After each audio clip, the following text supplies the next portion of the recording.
holidays, they're working weekends, as you and I did.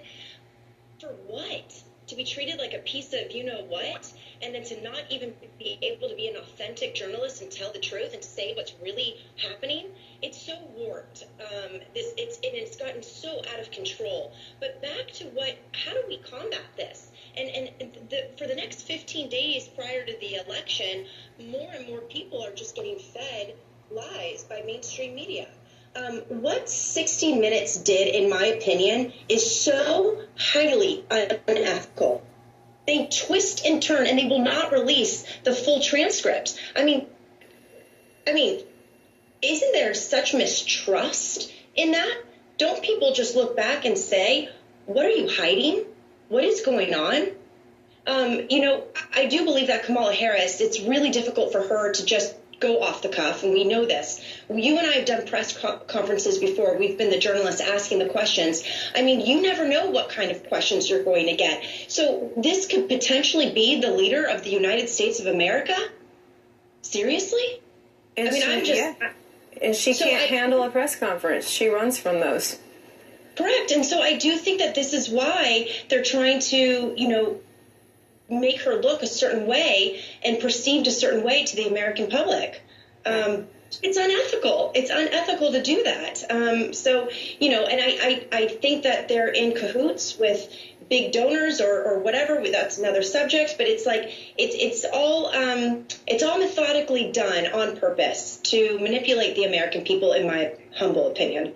And what do we, the Americans, do about it? We keep turning off those channels. We don't watch them anymore. I think it's working.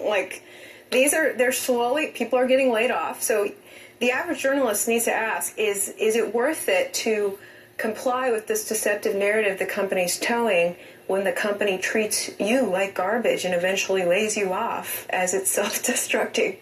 So just stand with the truth is what I say to journalists. Absolutely, and thank God for people like you and this network and other networks that are out there. But I do think that, a huge problem is that if we were to take a poll, how many people, I think that there was a poll, it was like 85% of the people in the newsroom vote Democrat. So, that's another big issue as well. And I'm talking about these newsrooms, these local newsrooms, corporate media. So, they're going with it. There's just a few of us, like myself, like you, and a handful of others that really go against the grain that had to be quiet and kept quiet until we weren't quiet. So that's another huge issue as well.